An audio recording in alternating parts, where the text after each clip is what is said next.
السلام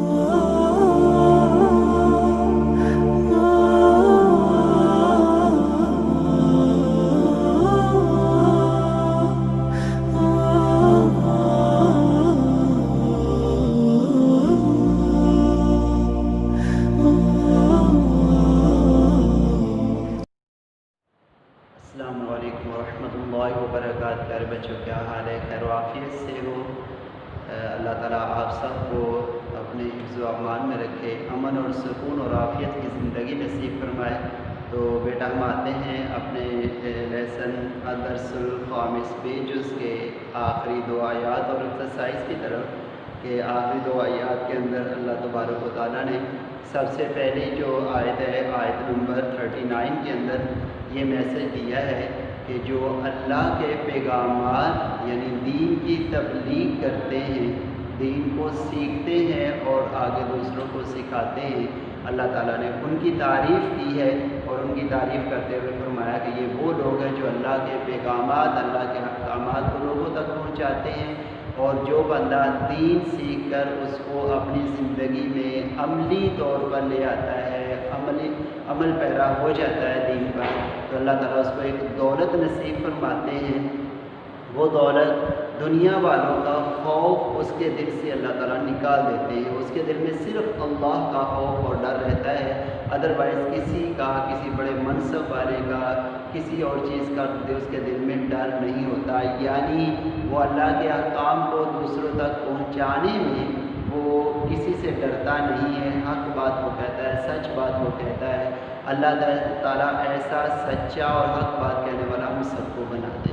تو یہ اللہ تعالیٰ نے ان کی تعریف کی، اور جو آخری آیت ہے اس آیت کے اندر اللہ تعالیٰ نے دو پہلو ارشاد فرمائے ہیں۔ پہلا پہلو تو یہی فرمایا جو زید کے بارے میں بات چل رہی تھی، کہ آپ صلی اللہ علیہ وسلم کے بارے میں فرمایا کہ محمد صلی اللہ علیہ وسلم تم میں سے کسی مرد کے باپ نہیں ہے، یعنی آپ مرد اس کو کہتے ہیں جو بالغ ہو چکا ہوتا ہے انسان، وہ مرد کہلاتا ہے، جو نابالغ ہوتا ہے تو وہ بچہ کہلاتا ہے، لڑکا کہلاتا ہے۔ اس لیے آپ صلی اللہ علیہ وسلم کے بیٹے تو ہوئے لیکن ان میں سے جوان کوئی بھی نہیں ہوا، اس لیے اللہ تعالیٰ نے یہاں پر ارشاد فرما دیا کہ محمد صلی اللہ علیہ وسلم تم میں سے کسی مرد کے باپ نہیں ہیں، اور یہ کہہ کر یہ بھی بتا دیا کہ زید ایک مرد ہے، آپ صلی اللہ علیہ وسلم اس کے باپ نہیں، یعنی وہ آپ صلی اللہ علیہ وسلم کا حقیقی بیٹا نہیں ہے۔ پھر آپ صلی اللہ علیہ وسلم کا ایک منصب بتایا، جس منصب پر ایمان لانا شرط اول بھی ہے۔ اگر میں یوں کہوں کہ آپ صلی اللہ علیہ وسلم تو اللہ کے نبی ہیں، میرا ایمان مکمل نہیں ہوا، میرا ایمان اس وقت مکمل ہوگا جب میں یہ کہوں گا کہ آپ صلی اللہ علیہ وسلم اللہ کے آخری نبی ہیں۔ جب میں یہ بات کہوں گا تو میرا ایمان مکمل ہے۔ آپ صلی اللہ علیہ وسلم کے بعد کوئی بھی نبوت کا دعویٰ کرے گا تو وہ جھوٹا ہے، کذاب ہے، لعنتی ہے، اور آپ صلی اللہ علیہ وسلم نے اس کے حوالے سے بھی ایسے ایک حدیث پاکہ میں ارشاد فرمایا جس کا مفہوم ہے کہ میرے بعد 30 لوگ کذاب ہوں گے، وہ کذاب ہوں گے، جھوٹ بولتے ہوں گے۔ تو اللہ تعالیٰ نے یہاں پر آپ صلی اللہ علیہ وسلم کا وہ منصب بھی بیان فرمایا ہے، اور اس پر ہمارا ایمان بھی ہونا چاہیے۔ اور اللہ تعالیٰ فرما رہے ہیں کہ اللہ تعالیٰ ہر ایک کے دل کی بات کو جانتا ہے، اس لیے دل سے اقرار باللسان بھی ہو اور تصدیق بالقلب ہو کہ آپ صلی اللہ علیہ وسلم خاتم النبیین ہیں، آپ صلی اللہ علیہ وسلم کے بعد کوئی نبی نہیں آئے گا۔ تو اب بچوں آپ نکالیں گے صفحہ نمبر 37 نکالیں گے، اور ہم آیت نمبر 39 اور 40 جو ہے اس کو میں کہلواتا ہوں، آپ ایک ساتھ کہیں گے اور پھر ایکسرسائز کی طرف آتے ہیں۔ بسم اللہ الرحمن الرحیم۔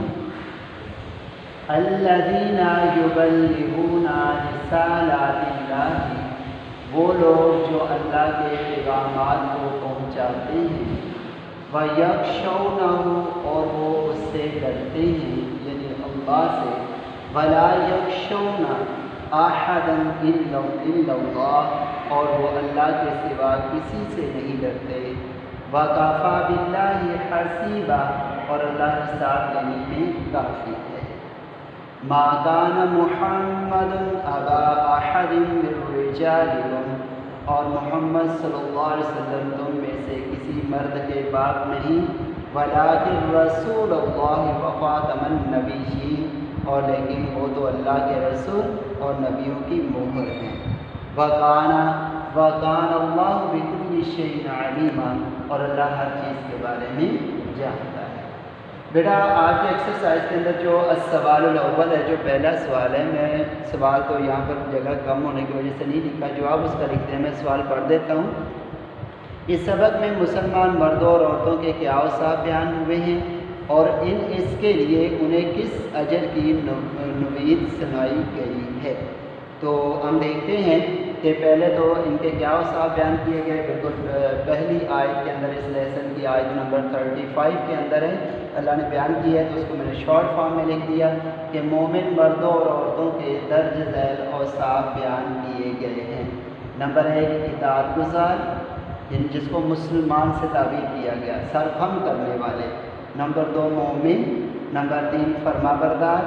نمبر 4 سچ بولنے والے۔ نمبر 5 صبر کرنے والے۔ نمبر 6 اللہ سے ڈرنے والے۔ نمبر 7 صدقہ خیرات کرنے والے۔ نمبر 8 روزہ رکھنے والے۔ نمبر 9 عزت کی حفاظت کرنے والے، جس کو آیت میں یوں تعبیر کیا گیا وہ اپنی شرمگاہوں کی حفاظت کرتے ہیں۔ اور نمبر 10 اللہ کو بہت زیادہ یاد کرنے والے۔ اور ان کو نوید کیا سنائے گی کہ جب تمہارے اندر یہ اوصاف پیدا ہوں گے تو اللہ نے فرمایا کہ ان کے لیے بڑا اجر ہے اور بخشش ہے، کہ اللہ نے ان کے لیے اجر رکھا ہے اور بڑا، اور ان کے لیے بخشش کا بھی اللہ نے اعلان کیا ہے۔ ہمارا دوسرا سوال ہے سوال ثانی، اللہ اور اس کے رسول صلی اللہ علیہ وسلم کے فیصلوں کے بارے میں اہل ایمان کا کیا طرز عمل ہونا چاہیے؟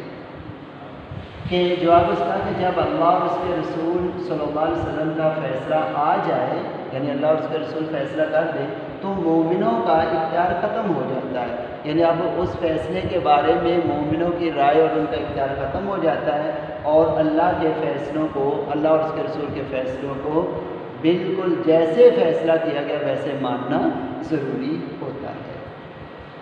آگے سوال نمبر 3 ہے کہ اس سبق میں زید کے بارے میں جو باتیں بیان کی گئی ہیں ان کی وضاحت کریں۔ تو اس سبق میں زید رضی اللہ تعالیٰ عنہ کے بارے میں فرمایا کہ اس پر اللہ اور اس کے رسول نے انعام کیا ہے۔